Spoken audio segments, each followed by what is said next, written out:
Bem-vindos a mais um episódio de Talks on Board. A gente está aqui mais uma vez da Fenatran 2024. O negócio está bem legal. Aliás, a nossa visão aqui, é legal dizer para vocês aqui do nosso estúdio, do nosso podcast, é tão bacana que a gente consegue ver bastante coisa da feira, mas também consegue trazer bastante gente legal, bastante gente experiente, que sabe tudo do setor.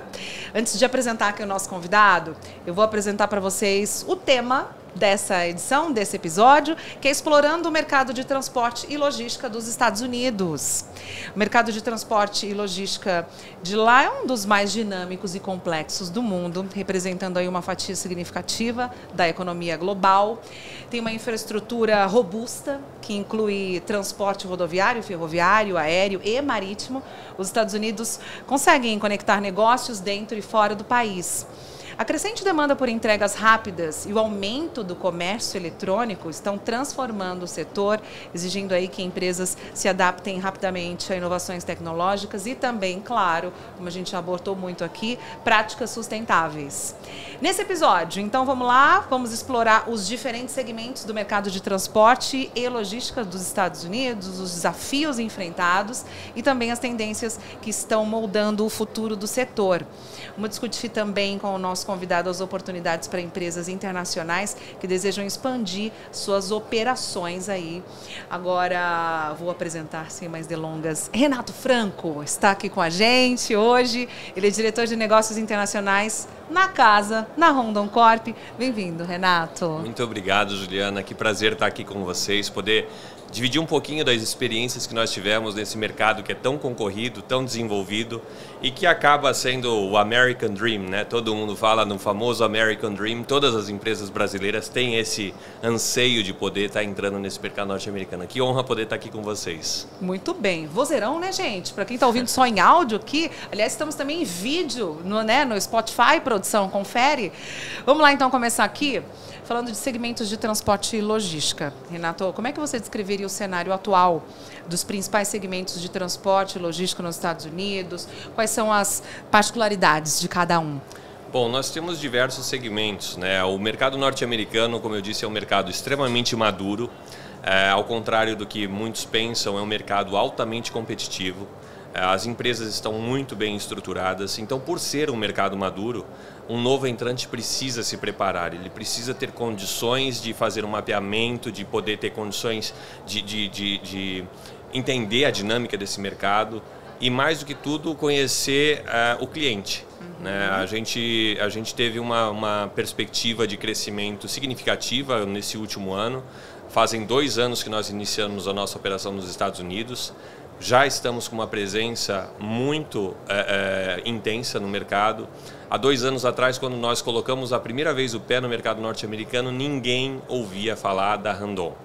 A Randon, inclusive, era uma marca controversa, porque quando a gente, apesar de ser um nome próprio, é um nome da família, quando você pega essa palavra em inglês, ela significa aleatório. Randon, em inglês, é aleatório. Então, você apresentar a empresa com essa marca, no primeiro impacto, já é o tema cultural, né?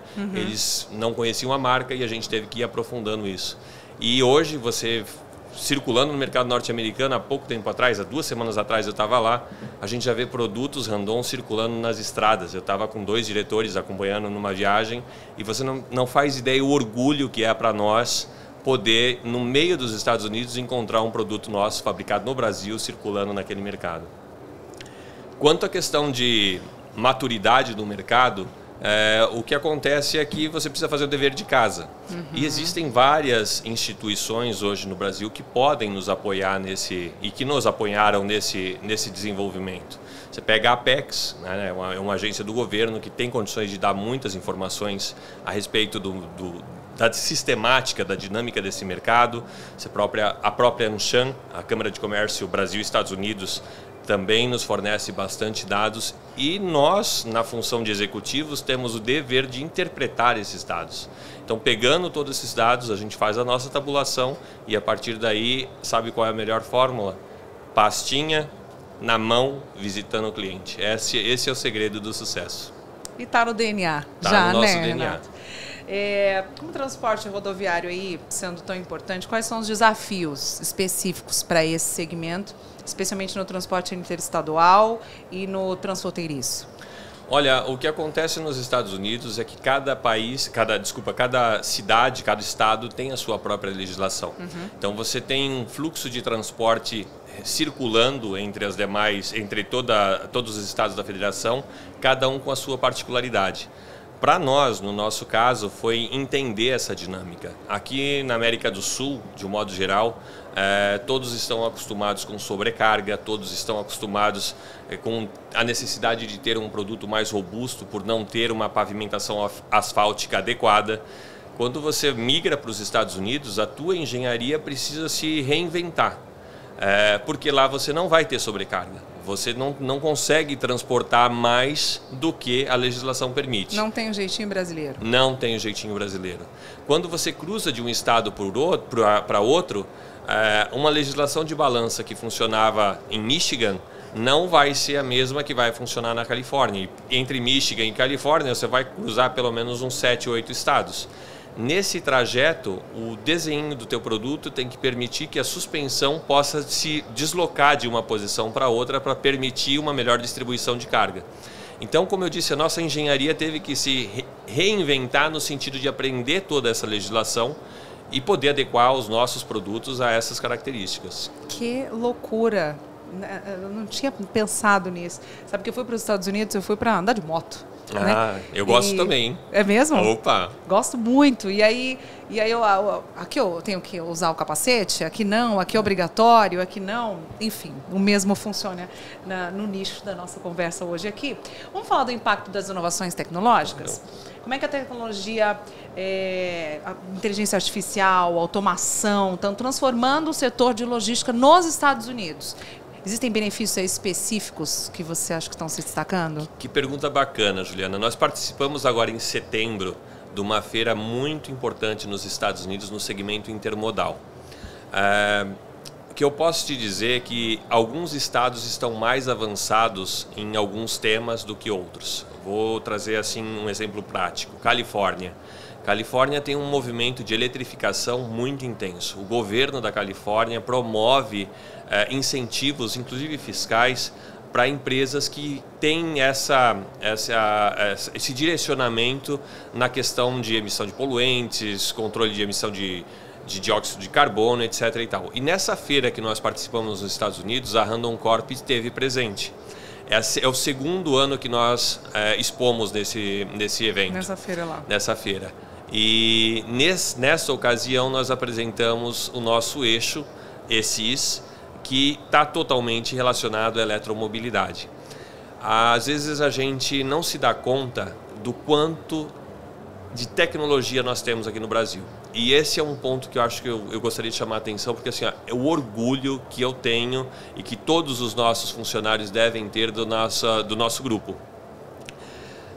Esse produto que foi apresentado na IANA em setembro agora, como eu disse, é o primeiro produto nos Estados Unidos com sistema de eletromobilidade e nós já entregamos um produto que está em fase de testes agora, ou seja, a Randon vendeu o primeiro produto dos Estados Unidos contendo essa tecnologia. E mais do que isso, nós estamos na vanguarda nesse aspecto. O nível de tecnologia que nós temos aqui nas nossas empresas Randon Corp, eu visitei várias empresas, eu posso listar mais de 50 empresas norte-americanas que não tem 1/3 da tecnologia que nós temos hoje disponível na Randon Corp. Outro evento muito significativo, ainda no ano passado, nós apresentamos o vídeo do nosso veículo autônomo, que se vocês tiverem oportunidade também, visitem aqui o nosso stand da Randon, que vocês vão conhecer o nosso veículo autônomo. Essa tecnologia, pouquíssimas empresas no mundo detêm, no sentido de produzir tanto hardware como software. E a Randon Corp tem o desenvolvimento 100% com tecnologia brasileira, hoje figurando nos mercados mais importantes do mundo, de Estados Unidos. E se destacando.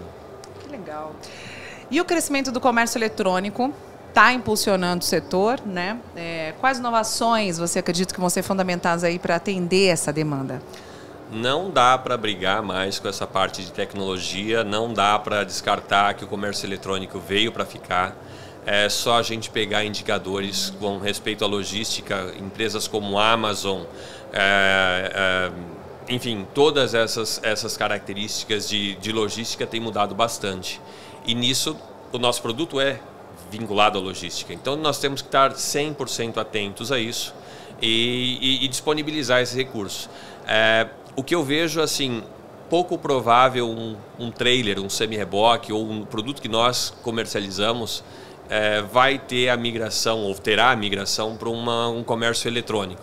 Eu acho que um nicho de venda de peças, isso existe uma possibilidade, mas um produto de bem de capital não migra para essa vertente de negociação, porque ainda há necessidade da gente poder tocar no produto, ver o produto, e como é um bem de capital que vai gerar dinheiro, a pessoa tem necessidade de ver o que está comprando e ver o que está de tecnologia imbuída nesse projeto. Mas é uma coisa que fica para ficar. E no mercado norte-americano, eu diria que hoje 80% de tudo que você compra para a tua casa, você não frequenta mais loja. É tudo via eletrônico. Tudo eletrônico. Vamos esmiuçar mais um tema que a gente tem falado muito aqui, né, desde o primeiro episódio, com todo mundo que sentou aqui: sustentabilidade e logística verde. Tem uma grande preocupação com a sustentabilidade e como o mercado de logística nos Estados Unidos está lidando, traz para a gente, com essas pressões e quais práticas sustentáveis ali estão sendo adotadas. Renato? Acabei de citar esse exemplo do nosso eixo elétrico. Essa é uma inovação que, principalmente em empresas de grande porte, onde tem todo esse compromisso ESG, elas têm necessidade de ter esse apelo ecológico. E esses produtos que nós estamos apresentando, eles têm toda essa característica. Por exemplo, nós temos projetos hoje envolvendo nanotecnologia, que é o uso de nanopartículas de nióbio para acelerar, por exemplo, a secagem de uma pintura, de um processo de pintura de produto. Isso daí automaticamente elimina a necessidade de utilização de estufas, consequentemente reduz a emissão de dióxido de carbono, enfim, tem todo esse apelo. E as empresas têm valorizado bastante. Você pega empresas de grande porte, uma DHL, uma Amazon, como eu citei, empresas de grande porte têm uma entrada melhor para esse tipo de abordagem. E todo mundo já adaptado a todas as exigências? Ainda não. É um processo ainda que leva algum tempo. Estamos num caminho mais acelerado. E vide também tudo que está acontecendo com essas variações climáticas, né? Às vezes a gente ouvia muito isso na mídia e não queria acreditar que todas essas variações climáticas poderiam nos afetar algum dia. E você olha hoje, coisas que aconteceram aqui no nosso Rio Grande do Sul, tem embasamento nisso aí. Você pega o que aconteceu recentemente no Texas, com inundações também no Texas, a mesma coisa. Quantidade de furacões que acontece principalmente na costa leste dos Estados Unidos tem se intensificado cada vez mais. Então as empresas estão tomando iniciativas para poder reduzir esse efeito e, consequentemente, tentar evitar danos maiores para o nosso futuro. Trazendo para a gente, já que você está vivendo isso tão de perto, congestionamentos em portos e infraestrutura são problemas recorrentes? São. Isso, assim, o comércio internacional tem cada vez aumentado mais. E agora, mais recentemente, com tudo isso que aconteceu com o Covid, etc. e tal, valores de frete foram a estratosfera, fluxo de navio aumentou bastante. As próprias companhias de navegação, foi curioso porque eu tive algumas reuniões com companhias de navegação. Eu não sei se vocês têm conhecimento, mas a construção de um navio de carga, ele se toma a decisão de construir um navio de carga para ele ser entregue daqui 5 anos. E o que aconteceu na logística internacional é muito curioso, porque pedidos pré-pandemia, quando aconteceu a pandemia, eles cancelaram todos, porque ninguém sabia o que ia acontecer. O que ia acontecer. E o ciclo de vida de um navio cargueiro, em média, é 10 a 15 anos. Depois disso, a tecnologia fica ultrapassada e eles têm que fazer praticamente uma renovação de frota. Ou seja, a pandemia é 2019, a gente está em 2024, estamos chegando para bater os 5 anos. Só que o que aconteceu? com o cancelamento dos pedidos pré-pandemia, ocasionou uma falta de navios que está acontecendo agora. Então, todo esse problema de frete marítimo, que está associado também às guerras que acontecem, aos trajetos que as companhias de navegação precisam mudar, tem mais um agravante, que é a falta de navio cargueiro. Então, quando a gente, principalmente no nosso tipo de negócio, que a gente trabalha com 2 tipos de navio, o breakbulk e o ro-ro, que são navios específicos para o nosso tipo de carga, não existe navios novos na praça. E para que haja uma regularização dessa frota, pelo menos mais 4 a 5 anos. Uou! E até lá? Até lá a gente vai ter que se acomodar com o que a gente tem. Os fretes devem continuar num ritmo bem alto e, em especial, enquanto nós não tivermos uma estabilidade em algumas regiões do ponto de vista de redução desses conflitos, as companhias de navegação vão ter que continuar fazendo desvios e esses desvios automaticamente mantêm o preço do frete lá em cima. Lá nas alturas. Acho que você é a pessoa ideal para responder essa pergunta. Para empresas estrangeiras interessadas em entrar aí no mercado de transporte e logística nos Estados Unidos, quais são os principais fatores de sucesso e os desafios para serem superados? Qual que é a cartilha? Eu diria assim, a primeira cartilha é fazer uma pesquisa de mercado. Tudo começa na base do planejamento. O planejamento bem feito vai fazer com que a tua execução seja bem feita. Após a pesquisa de mercado, é a interpretação desses dados, porque a pesquisa de mercado vai te disponibilizar uma série de fatores, mas a validação desses dados ou a forma como a gente vai trabalhar esses dados depende do profissional que tá lidando com aquilo. E aí o único jeito é ir para campo. É ir para campo, conversar com o cliente, conversar com distribuidores, entender a dinâmica logística, entender não apenas o cliente, mas também os potenciais fornecedores locais. Depois que você fez todo esse mapeamento, aí é onde eu volto a dizer que sou meio da velha guarda, da old school, né? Aí o melhor jeito é pegar a pastinha e bater porta, e apresentar a tua empresa e mostrar o porquê que você está lá, o que você tem de diferente para apresentar, já que é uma economia madura.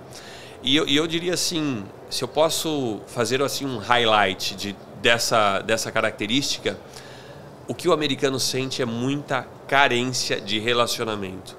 O americano trabalha num conceito time is money, né, como todo mundo conhece, só que eles são muito pragmáticos. Eles são carentes de afeto. E quando você apresenta uma possibilidade de um relacionamento que não está unicamente vinculado à questão do ganho financeiro, eles ficam assustados. Eles, no mínimo, abrem as portas para te entender e saber o que é que você está querendo oferecer para eles, que eles curioso, não vão encontrar lá. Né? Que curioso, vou ouvir. Exato. Né? E o brasileiro é campeão, né? Isso, nós somos bons. Né? Eu vou só trazendo uma anedota aqui. Uma das coisas que mais me abriram porta nos Estados Unidos, eu falo isso em algumas reuniões ali de diretoria, foi o queijo da Randon, a queijo da Razip. Vocês não sabem o quanto isso me abriu porta nos Estados Unidos. Você não sabe quantos quilos que eu vou ganhar depois dessa Fenatran com esse queijinho que está aqui à vontade para todos os convidados. Agora, nessas andanças, né, com a pastinha embaixo do braço, tem áreas ou segmentos que oferecem maior potencial de crescimento para esses novos entrantes no mercado norte-americano? O mercado norte-americano é tão grande, ele tem espaço para todo mundo. Não existe um setor que seja mais atrativo que outro. Existem setores que são mais competitivos que outros. Aí depende da tua intenção. Nós sempre optamos por trabalhar naquilo que a gente tem um maior domínio, né? A gente hoje, nesse cenário de mercado norte-americano, no segmento intermodal, eu diria que nós temos um domínio razoável. Não estamos maduros, mas estamos num bom caminho. Existem outros segmentos que o tipo de competição é um pouco diferente, porque aí você vai trabalhar com empresas de maior porte. Então, é saber onde você está querendo pisar. Os Estados Unidos é um mercado grande, com várias oportunidades, mas é um campo minado. Um erro que se tem estratégico, você coloca uma empresa numa situação muito complexa. Certo. Falando nisso, vamos falar de visão de futuro, então. Como é que você, Renato, enxerga o futuro do mercado de transporte e logística por lá? E quais tendências deve definir o setor nos próximos anos? Eu acho que o mercado futuro dos Estados Unidos... Nós estamos passando, no mercado norte-americano, nós estamos atravessando um momento bastante turbulento. Um momento onde está tendo uma queda, uma queda econômica. Esse ano de 2024 está sendo um ano difícil.